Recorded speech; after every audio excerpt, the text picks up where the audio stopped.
Friends, आज हम लोग घटना चक्र का सामान्य अध्ययन पूर्वावलोकन में भारतीय इतिहास पढ़ेंगे। भारतीय इतिहास में मौर्योत्तर काल आज हम लोग पढ़ने वाले। मौर्य काल के बाद जो काल स्टार्ट होता है उसे मौर्योत्तर काल कहते हैं।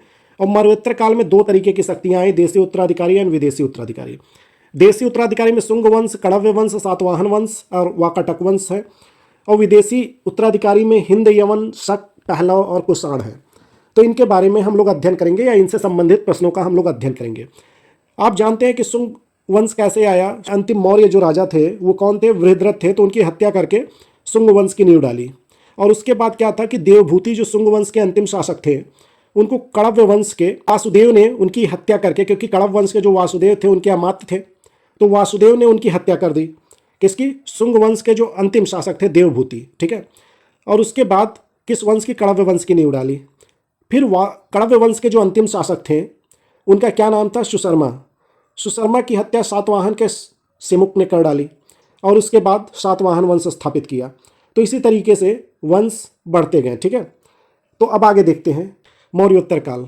मौर्योत्तर काल में देख लीजिए, जो हमें सबसे ज़्यादा बड़ा हमारे पास एविडेंस है वो क्या है? रुद्र दामन का जूनागढ़ अभिलेख, जो कहाँ में? गुजरात के गिरनार पर्वत पर प्राप्त हुआ है। ये जो जूनागढ़ अभिलेख है वो ब्राह्मी लिपि में उत्कीर्ण संस्कृत भाषा का यह अभिलेख अब तक का संस्कृत प्राप्त अभिलेखों में सर्वाधिक प्राचीन है। मतलब संस्कृत की जितनी भी अभिलेख मिली हैं उसमें सबसे प्राचीन है। इस अभिलेख में संस्कृत काव्य शैली का प्राचीनतम नमूना प्राप्त होता है। इसमें रुद्रदामन की वंशावली, विजयों, शासन, व्यक्तित्व आदि पर सुंदर प्रकाश पड़ता है। इस अभिलेख का मुख्य उद्देश्य सुदर्शन झील के बांध का पुनर्निर्माण का विवरण सुरक्षित रखना था। ठीक है। तो इसको एक हम ऐतिहासिक स्रोत के रूप में भी रखते हैं, जिससे हमें मौर्योत्तर काल के बारे में पता भी चलता है। आगे देखते हैं, हम इसके प्रश्नों पे आएंगे। ठीक है। चलिए, निम्नलिखित में से किस हिंद यवन शासक ने शीशे के सिक्के जारी किए? तो इसमें देखते हैं स्ट्रेटो सेकंड। ये स्ट्रेटो सेकंड ने इसमें जितने स्ट्रेटो फर्स्ट, डेमेट्रियस, मीनांडर, तो इसमें कौन है? Strato second. तो स्ट्रेटो सेकंड जो है ने शीशे के सिक्के जारी किए थे। ये इस हिंद यवन शासक, ये कौन से शासक हैं?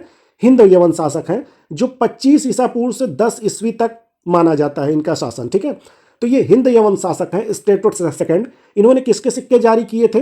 शीशे के सिक्के जारी किए थे। ठीक है। आगे देखते हैं, निम्नलिखित शासकों में से किसके सिक्कों पर संकर्षण एवं वासुदेव दोनों अंकित हैं? तो अगाथोक्लीज अफगानिस्तान के ऐ खानम यहां पे देख लीजिए कहां के हैं? अफगानिस्तान के से अगाथोक्लीज सिक्के प्राप्त हुए हैं। ठीक है। ऐ खानम से क्या प्राप्त हुए हैं?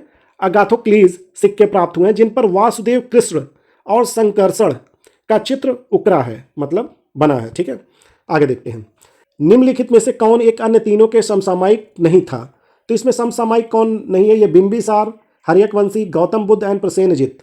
तो आपने 14 महाजनपद में इन सब का अध्ययन किया होगा, लेकिन फिर भी एक देख लीजिए। तो इसमें मिलिंद नहीं थे। ठीक है। अब इसमें बिंबिसार कौन था? बिंबिसार का जो टाइम है 544 से 492 ईसा पूर्व मगध साम्राज्य की महत्ता का वास्तविक संस्थापक था। कौन था? बिंबिसार। वह हर्यक कुल से संबंधित था। प्रसेनजित जो है वो कोसल महाजनपद का राजा था। वह महात्मा बुद्ध का समकालीन भी था प्रसेनजित। गौतम बुद्ध ने बौद्ध धर्म का प्रवर्तन किया। इसमें जो मीनांडर हैं, जिसे मिलिंद के नाम से भी जाना जाता है, उत्तर भारत में इंडो ग्रीक राजा था। इसका समय 155 अथवा 165 से 130 ईसा पूर्व था। इस प्रकार बिंबिसार, गौतम बुद्ध, प्रसेनजित तीनों समकालीन थे, जबकि मिलिंद या मीनांडर नहीं था। काव्य शैली का प्राचीनतम नमूना किसके अभिलेख में मिलता है?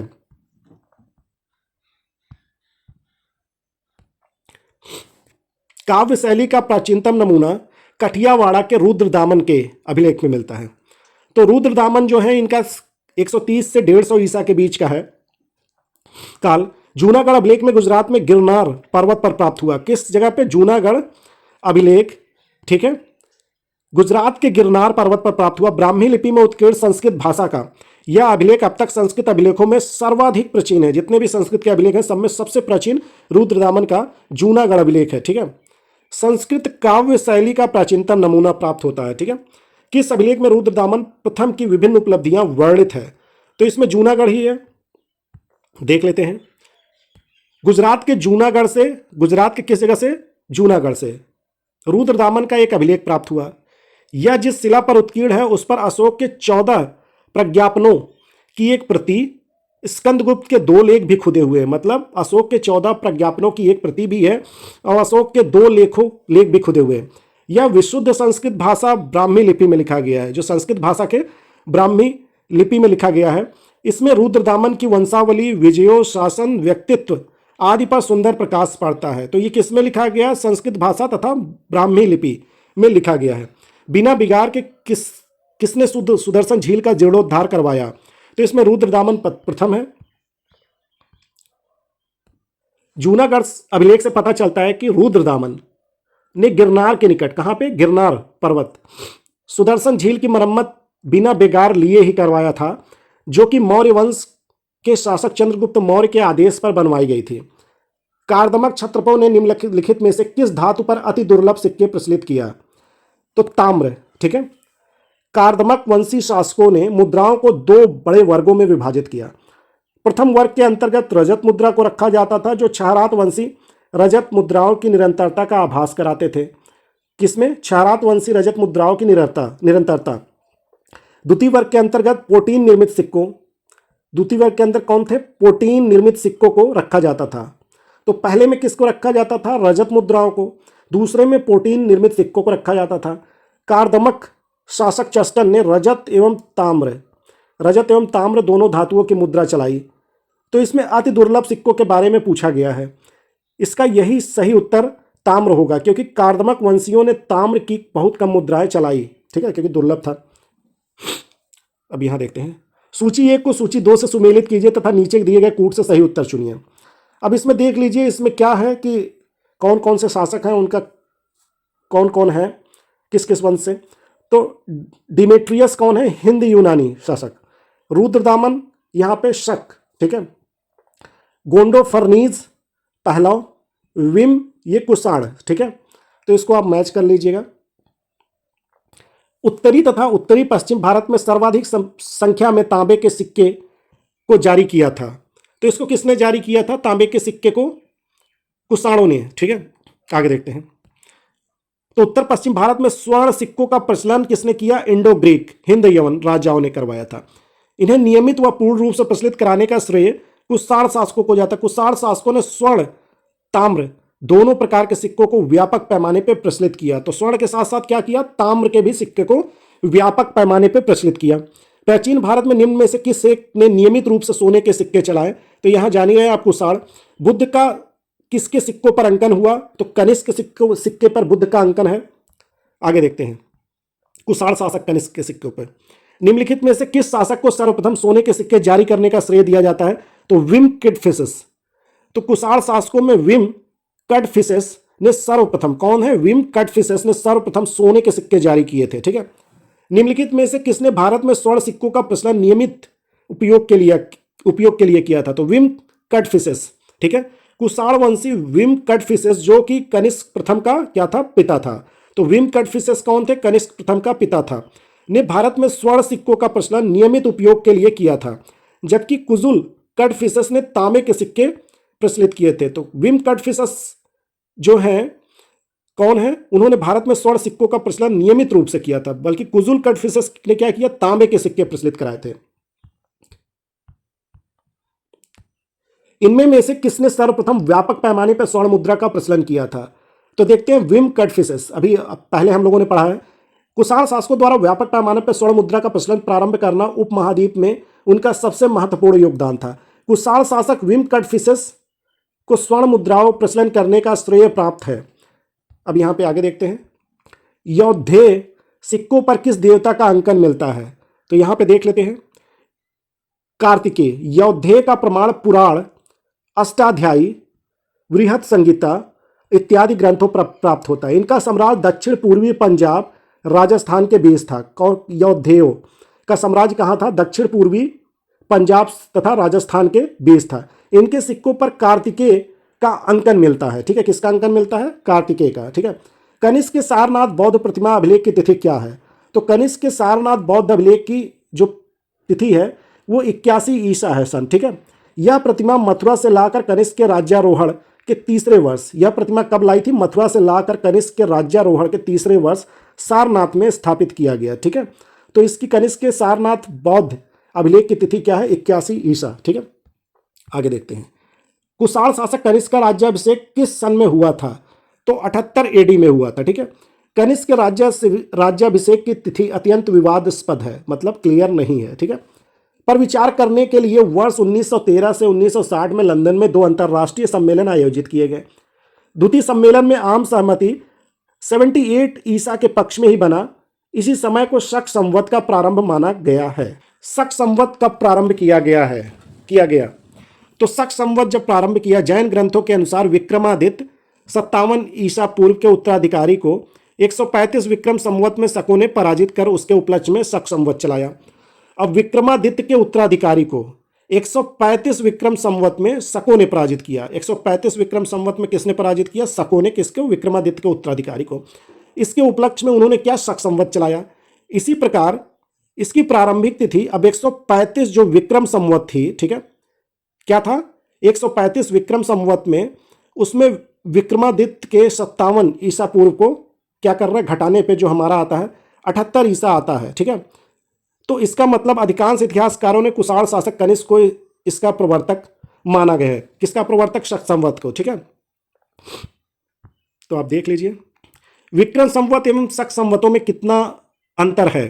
तो इसमें 135 वर्ष का अंतर है। अभी ऊपर हम लोगों ने देखा, जो वर्तमान कैलेंडर में अगर 57 जोड़ दिया जाए, जो अभी वर्तमान कैलेंडर है, तो उसमें क्या होता है? देने पर विक्रम संवत तथा 78 घटा देने पर शक संवत प्राप्त होता है। ठीक है, वर्तमान कैलेंडर में 57 अगर जोड़ देते हैं, ठीक है, क्या जोड़ देते हैं? 57 जोड़ देने पे क्या होता है? विक्रम संवत आ जाता है, तथा 78 घटा देने पे क्या आ जा रहा है? शक संवत। तो अर्थात अब इसमें देखिए कितने अच्छे एग्जाम्पल से समझाया गया है कि अगर मान लीजिए 2019, ये तो मान लीजिए 2023 है, तो 2023 में इसमें क्या किया जा रहा है? 23 में आप अगर 57 जोड़ देते हैं तो कितना आ रहा है यहाँ पे? 2080। ठीक है, तो इसमें क्या? विक्रम संवत 2080 हो गया। और शक संवत, इसका मतलब 2023 में अगर इसको किसको घटा रहे हैं? 78 को घटा दे रहे हैं, तो यहाँ पे कितना आ रहा है? 1945 आ रहा है। तो ये शक संवत हो गया। अतः विक्रम संवत और शक संवत में अंतर अगर देखा जाए तो 2080 1945 को घटा दीजिए। ठीक है, तो आने के बाद जो आता है 135 वर्ष ही आएगा। ठीक है, तो इसी से आप शक संवत और विक्रम संवत को समझ सकते हैं। विक्रम संवत में वर्तमान कैलेंडर में 57 को जोड़िएगा और शक संवत के लिए उसमें से 78 घटा दीजिएगा। तो इन दोनों का जो डिफरेंस है 135 वर्ष है। ठीक है, चलिए आगे देखते हैं। शक संवत पर आधारित राष्ट्रीय पंचांग का एक चैत्र, ठीक है, चैत्र में एक ग्रेगोरियन कैलेंडर पर आधारित 365 दिन के सामान्य वर्ष की निम्नलिखित तिथियों में किस एक के तदनुरूप है? तो इसमें किस एक के तदनुरूप है? 22 मार्च अथवा 21 मार्च। चैत्र भारतीय राष्ट्रीय पंचांग प्रथम माह होता है। जो चैत्र होता है वो भारतीय राष्ट्रीय पंचांग का प्रथम माह होता है। राष्ट्रीय कैलेंडर की तिथियां ग्रेगोरियन कैलेंडर की तिथियों से स्थायी रूप से मिलती जुलती हैं। तो जो राष्ट्रीय कैलेंडर की तिथियां हैं वो ग्रेगोरियन कैलेंडर की तिथियों से क्या हो रहा है? मिलती जुलती है। सामान्यत एक चैत्र कब होता है? चैत्र की माह का एक कब होता है? 22 मार्च को। और लीप वर्ष में ये होता है 21 मार्च को। तो यहाँ पे आंसर देखिए 22 मार्च अथवा 21 मार्च दिया हुआ है। विक्रम संवत कब से प्रारंभ होता है? तो विक्रम संवत प्रारंभ होता है, अभी ऊपर आपने देखा है, 57 ईसा पूर्व में। ठीक है, आगे देखते हैं। विक्रम संवत के दो अन्य नाम भी मिलते हैं। इसको कृत संवत भी बोला जाता है और मालव संवत भी। जैन साहित्य में महावीर के निर्माण विक्रम संवत के बीच कितना है? 470 वर्षों का अंतर पाया जाता है। महावीर के निर्माण और विक्रम संवत के बीच कितना पाया जाता है? 470 वर्षों का। महावीर की जो निर्माण थी तिथि अब 527 ईसा पूर्व मानी जाती है। तदनुसार विक्रम संवत के प्रारंभिक तिथि 527 में 470 ईसा पूर्व को घटाने पे 57 ईसा पूर्व निर्धारित किया। ठीक है, तो आपने देखा ना कितना? 470। तो 527 में 470 घटाने पे 57 ईसा पूर्व। ठीक है, आगे देखते हैं। निम्नलिखित में कौन सा वर्ष दिसंबर 2009 में शक संवत का वर्ष होगा? तो ये तो क्वेश्चन पुराना है, लेकिन देख लीजिए 2009 में इसमें क्या किया गया है? 78 घटा दिया गया है, 1931 होगा। ठीक है, शक संवत का वर्ष। तो निम्नलिखित में कौन सा वर्ष दिसंबर 2009 में शक संवत? तो इसमें 2009 में क्या करना है? हमें 78 घटाना है। जानते हैं शक संवत में वर्तमान तिथि से क्या करना होता है? 78 को घटाना होता है। आगे देखते हैं। कनिष्क के समकालीन निम्नलिखित नामों का अध्ययन करें और निम्नांकित उत्तर कोड के अनुसार अपना उत्तर इंगित करें। तो कनिष्क के समकालीन निम्नलिखित, अब देखिए इसमें शासक हैं, तो इसमें कौन है? अश्वघोष और वसुमित्र। तो ये बौद्ध संगीति में भी थे। चतुर्थ, अश्वघोष कौन थे? कनिष्क के राजकवि थे। वसुमित्र भी कनिष्क के आश्रित विद्वान थे। चतुर्थ बौद्ध संगति की अध्यक्षता भी की थी वसुमित्र ने। कालिदास गुप्त काल में हुए थे, जबकि कम्मन 12वीं शताब्दी के थे। ठीक है, अश्वघोष किसका समकालीन था? तो ये कनिष्क का समकालीन था, अभी आपने देखा ही है, राजकवि। आगे देखते हैं, निम्नलिखित में से कौन सा एक कनिष्क के दरबार से संबद्ध नहीं है? तो इसमें पंतंजलि, पंतंजलि क्या है? संबंधित नहीं। अश्वघोष, चरक, नागार्जुन ये तो संबंधित है। अश्वघोष, नागार्जुन, पाशर्व, चरक ये चारों क्या हैं? कनिष्क के राज दरबार से संबंधित हैं। ठीक है, पंतंजलि जो है कनिष्क के दरबार से संबंधित नहीं है। पंतंजलि ने पाणिनि की अष्टधाई पर महाभाष्य की रचना की। ये पुष्यमित्र शुंग थे, ये शुंग काल संस्थापक थे, उसी शुंग काल में ये थे। ठीक है, कौन? पतंजलि। ठीक है, निम्नलिखित में से कौन कनिष्क प्रथम के दरबार में नहीं गया था? तो इसमें कौन नहीं गए थे? अश्वघोष, पाशर्व, वसुमित्र, ऊपर आपने पढ़ा। विशाखा दत्त, ठीक है, तो विशाखा दत्त दरबार में नहीं गया था। ठीक है, निम्नलिखित नगरों में से किसका उल्लेख कनिष्क के रबतक अभिलेख में नहीं है? तो इसमें देखते हैं, रबतक अभिलेख अफगानिस्तान के सुर्ख कोटल के निकट रबतक नामक स्थान से वर्ष 1993 में प्राप्त किए गए थे। रबतक अभिलेख कहाँ से प्राप्त किए गए थे? अफगानिस्तान के सुर्ख कोटल के निकट रबतक नामक स्थान से 1993 में प्राप्त किए गए थे। ये यूनानी लिपि तथा बैक्ट्रियन भाषा में लिखे गए हैं। कहाँ से? यूनानी लिपि तथा बैक्ट्रियन भाषा में लिखे गए हैं। ये कुषाण वंश के शासक कनिष्क से संबंधित है। इस अभिलेख में 4 शहरों के नाम उल्लेखित हैं, जो साकेत, कौशांबी, पाटलिपुत्र, चंपा। इसमें श्रावस्ती का उल्लेख नहीं है। तो आपने जैसे ऊपर ही देखा कि इसमें किसका उल्लेख नहीं है? पहला ए, श्रावस्ती का। इनमें से किस आयुर्वेदाचार्य ने तक्षशिला विश्वविद्यालय में शिक्षा प्राप्त की थी? तो इसमें देखना है सी और डी।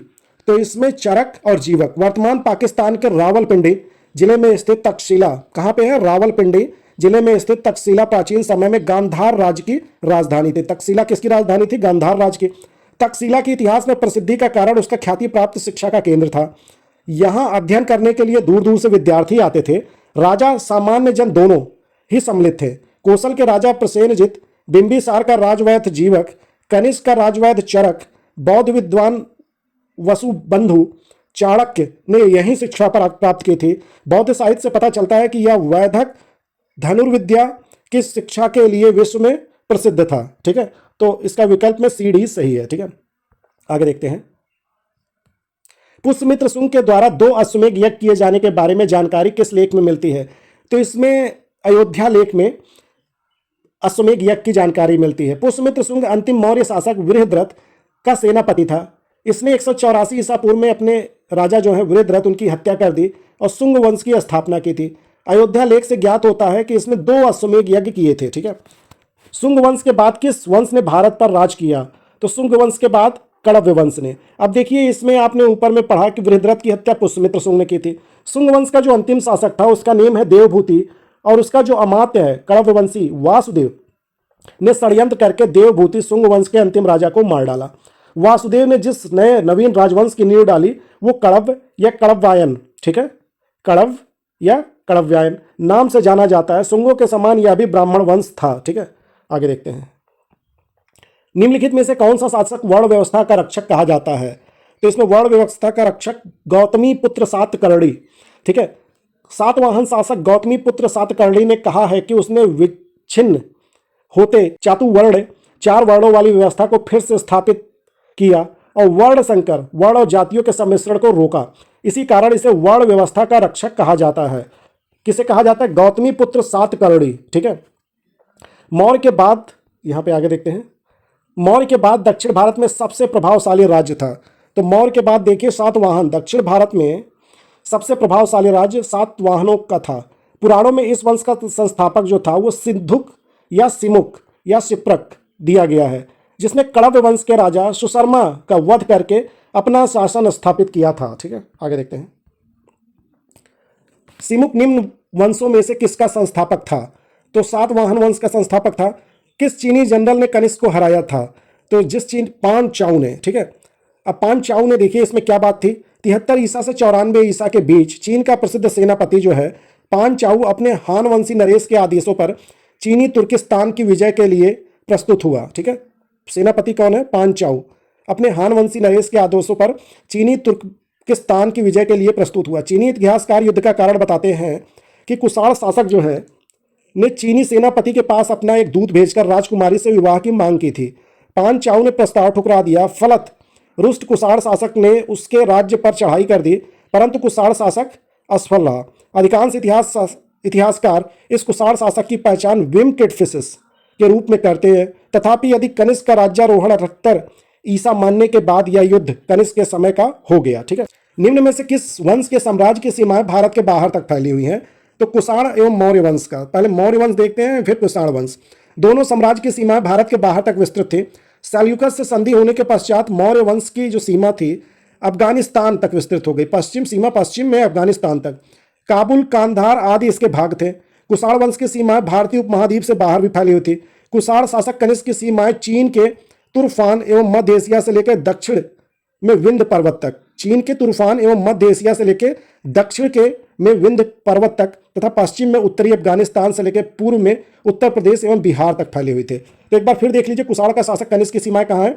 चीन के तुर्फान एवं मध्य एशिया तक, तो एक तुर्फान एवं मध्य एशिया तक में, विंध्य पर्वत तक तथा पश्चिम में। ठीक है, अब पश्चिम में देख लीजिए उत्तरी अफगानिस्तान, पूर्वी में क्या होता है उत्तर प्रदेश एवं बिहार तक विस्तृत थी। तो बाल विवाह की प्रथा आरंभ हुई थी, कब हुई थी? कुषाण काल में। ठीक है, कुषाण काल प्रथम शती ईसा में बाल विवाह की प्रथा प्रारंभ हुई थी।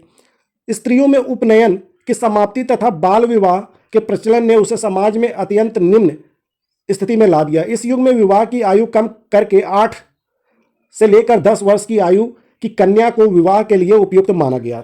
ठीक है, निम्नलिखित युग्मों में से कौन सा एक सही सुमेलित है? तो इसमें युग्म देख लेते हैं, सही सुमेलित कौन है? हड़प। कुषाण शासक कनिष्क के काल में कला के 2 स्वतंत्र शैलियों का विकास हुआ।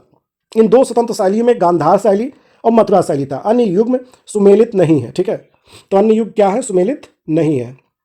कला की गांधार शैली निम्न समय में फली फूली, कुषाणों के समय में। ठीक है, निम्न में से कौन सा सही सुमेलित नहीं है? तो निम्न में से सही सुमेलित कौन सा नहीं? कुषाण स्वर्ण एवं ताम्र के सिक्के इन्होंने चलाए। गुप्त काल में स्वर्ण एवं रजत, सातवाहन स्वर्ण, कलचुरी स्वर्ण रजत ताम्र। तो इसमें आप देख लीजिएगा जो सही नहीं है वो ये नहीं सही है। कुषाणों ने सर्वप्रथम शुद्ध स्वर्ण, ठीक है, के सिक्के चलाए थे। यद्यपि भारत में सर्वप्रथम हिंद यवन शासकों ने स्वर्ण सिक्के चलवाए थे। स्वर्ण के अतिरिक्त कुषाणों ने ताम्र के सिक्के भी चलवाए। गुप्तों ने स्वर्ण एवं रजत तथा कलचुरी शासकों ने स्वर्ण, रजत एवं ताम्र तीनों सिक्के चलवाए। सातवाहन शासकों ने स्वर्ण सिक्के नहीं चलवाए। तो सातवाहन शासकों ने क्या किया? स्वर्ण सिक्के नहीं चलवाए, उन्होंने चांदी, तांबा और सीसा। तो इसने क्या किए? चांदी, तांबा और सीसा सातवाहन शासकों ने सिक्के चलवाए। आगे देखते हैं, ये कुछ कला शैली है कब कब विकसित हुई, यहाँ पे देखते हैं। गांधार कला कुषाण काल में विकसित हुआ। जूनागढ़ शिलालेख रुद्रदामन फर्स्ट से संबंधित है। मिलिंद पन्नो मिनांडर से संबंधित है। तक्षशिला लेख पतिक। ठीक है, तो इसे आप देख लीजिएगा। अफगानिस्तान का बामियान प्रसिद्ध था। तो बामियान किसके लिए प्रसिद्ध था? बुद्ध प्रतिमाओं के लिए। अफगानिस्तान का बामियान पहाड़ियों को काटकर बनवाई गई बुद्ध प्रतिमाओं के लिए प्रसिद्ध था। लेकिन अफगानिस्तान में तालिबान शासन ने इन बुद्ध प्रतिमाओं को नष्ट करवा दिया था। किसने? तालिबान शासन ने। तो अफगानिस्तान की जो बामियान पहाड़ी हैं वहां पर बुद्ध प्रतिमाओं के लिए प्रसिद्ध था। ठीक है, चलो, जो कला शैली भारतीय और यूनानी आकृति का सम्मिश्रण है उसे बोला जाएगा गांधार शैली। ठीक, आइए आगे देखते हैं। भारतीय और यूनानी आकृति का सम्मिश्रण किसमें है? गांधार शैली में है। इस कला शैली के जो प्रमुख संरक्षक हैं वो शक हैं और कुषाण हैं। इस कला का विषय मात्र बौद्ध होने के कारण इसे यूनानी बौद्ध, इंडो ग्रीक या ग्रीको रोमन भी कहा जाता है। ठीक है, तो भारतीय एवं यूनानी, तो इन दोनों का सम्मिश्रण क्या बोला जा रहा है? गांधार शैली। गांधार कला शैली का संश्लेषण है तो क्या है? भारतीय तथा यूनानी कला का। निम्नलिखित में से किस मूर्ति कला में सदैव हरित स्तरित चट्टान शिष्ट का प्रयोग माध्यम के रूप में होता था? तो इसमें गांधार मूर्ति कला में, गांधार मूर्ति कला में क्या होता था कि गांधार कला में सदैव हरित स्तरित या शिष्ट चट्टान का प्रयोग मूर्ति बनाने के लिए किया जाता था। यद्यपि मथुरा कला में भी इसी का अनुसरण शिष्ट का प्रयोग किया गया। तो गांधार कला में सदैव हरित स्तरित का प्रयोग किया गया चट्टान का मूर्तियां बनाने के लिए। यद्यपि मथुरा कला में भी शिष्ट का ही प्रयोग किया गया। प्राचीन काल में भारत पर आक्रमण के संबंध में निम्नलिखित कथनों में से कौन सा एक सही कालानुक्रम है? तो इसमें सही कालानुक्रम यूनानी, शक, कुषाण। तो भारत में बाह्य आक्रमणों के कालों का सही कालानुक्रम निम्न प्रकार। यूनानी 326 में, आप जानते हैं अलेक्जेंडर सिकंदर आया 326 में। ठीक है, शक प्रथम शताब्दी ईसा पूर्व में और कुषाण पहली शताब्दी ईसा में। तो ये शक यूनानी, शक, कुषाण। पहली ईरानी शासक जिसने भारत के कुछ भागों को अपने अधीन किया था तो ये कौन था? डेरियस प्रथम। ठीक है, ईरानी शासक। ठीक है, डेरियस प्रथम, आपने दारा प्रथम के बारे में पढ़ा था। ईरानी शासक डेरियस प्रथम ने सर्वप्रथम भारत के कुछ भागों को अपने अधीन किया। हेरोडोट्स के अनुसार डेरियस प्रथम के साम्राज्य में संपूर्ण सिंध घाटी का प्रदेश शामिल था तथा पूर्व की ओर इसका विस्तार राजपूताना रेगिस्तान तक था। पर्सिपोलिस एवं नक्शे रुस्तम के शिलालेखों के अनुसार पंजाब भी इसी के साम्राज्य में शामिल था। निम्न राजवंशों में सबसे पुराना राजवंश था। तो इसमें सातवाहन, इतने जो चालुक्य, पल्लव और राष्ट्रकूट सातवाहन है, तो इसमें सातवाहन सबसे कौन सा है, पुराना है, राजवंश सातवाहन है। ठीक है। संस्थापक इसके सिमुख है का कुछ स्रोतों के अनुसार लगभग 200 ईसा पूर्व माना जाता है। कुछ स्रोतों में इसे कण्व वंश के अंतिम शासक सुशर्मा के समकालीन माना जाता है। ठीक है। तो यहाँ पे आप समझ लीजिए इसे। आंध्र सातवाहन राज्यों की सबसे लंबी सूची किस पुराण में मिलती है?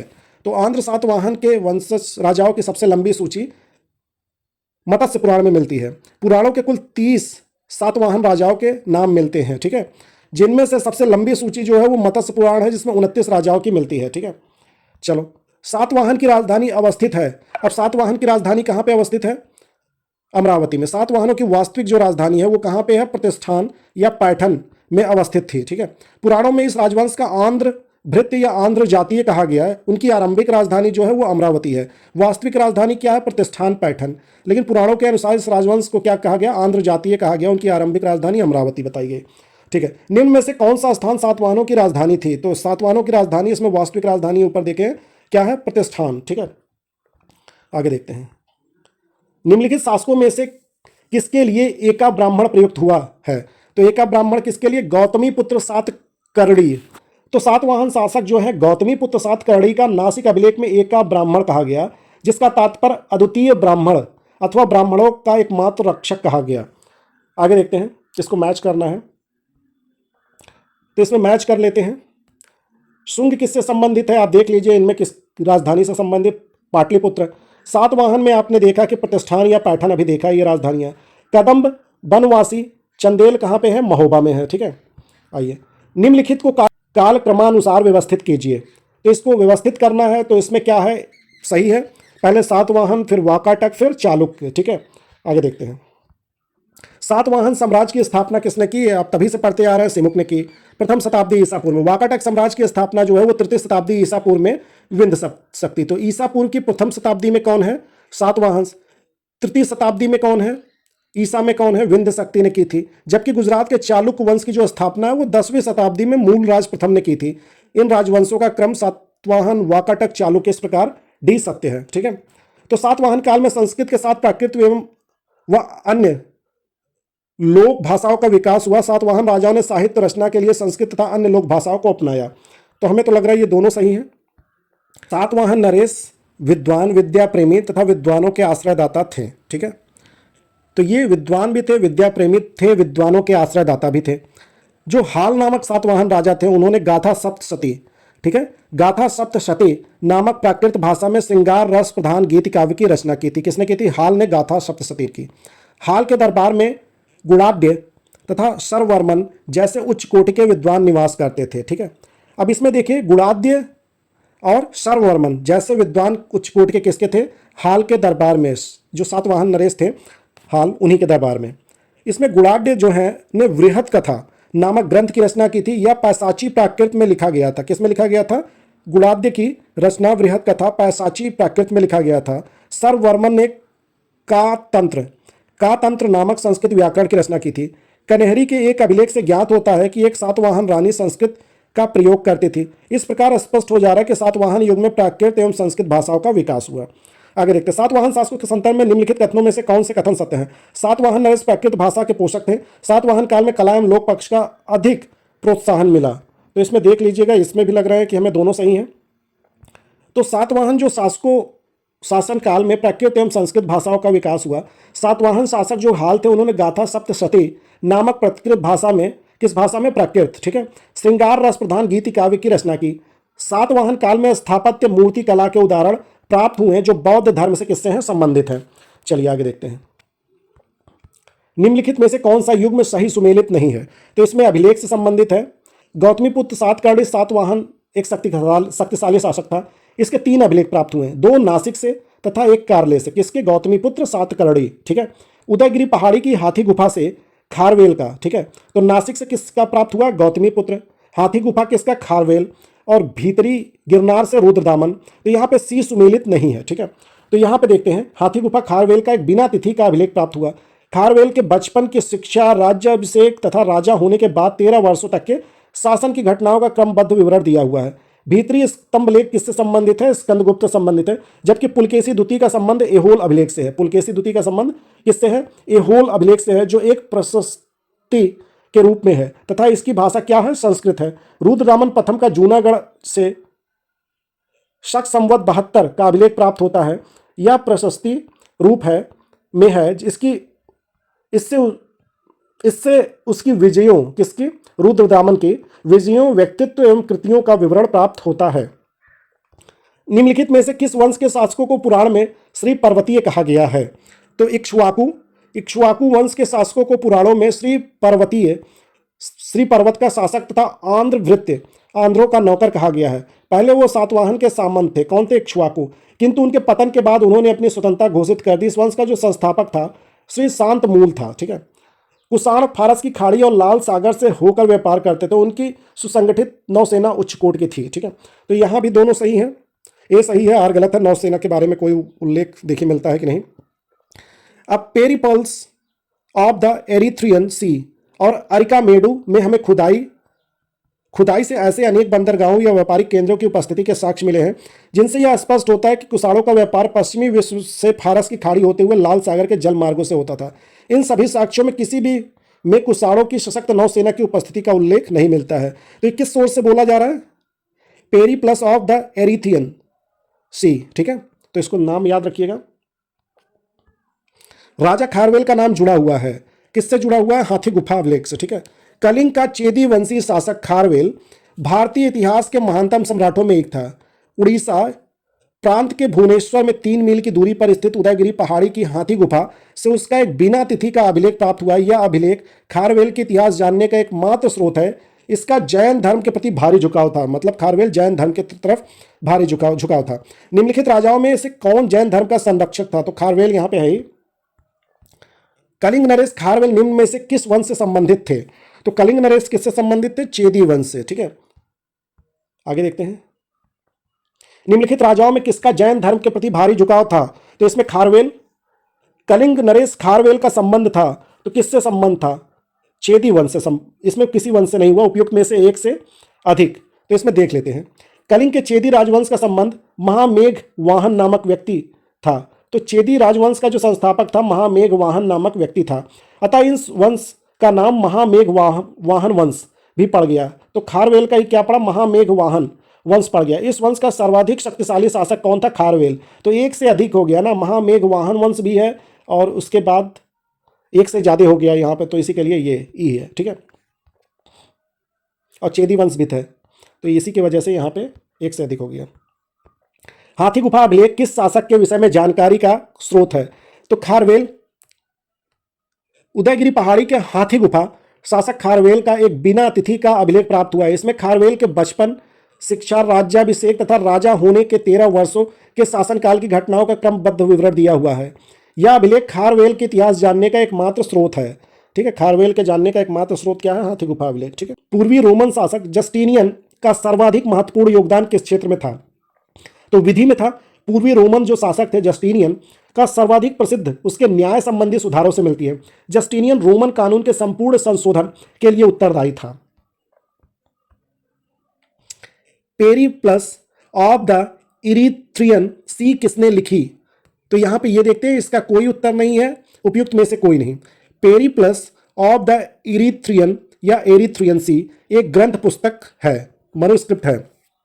यह रोमन मिस्र बंदरगाहों पर से कौन से रोमन मिस्र बंदरगाहों से नेविगेशन और व्यापार के अवसरों का वर्णन करता है। इसे लगभग 60 ईसा में अलेक्जेंड्रिया के एक अनाम नाविक ने लिखा था। कहाँ के? अलेक्जेंड्रिया के एक अनाम नाविक ने लिखा।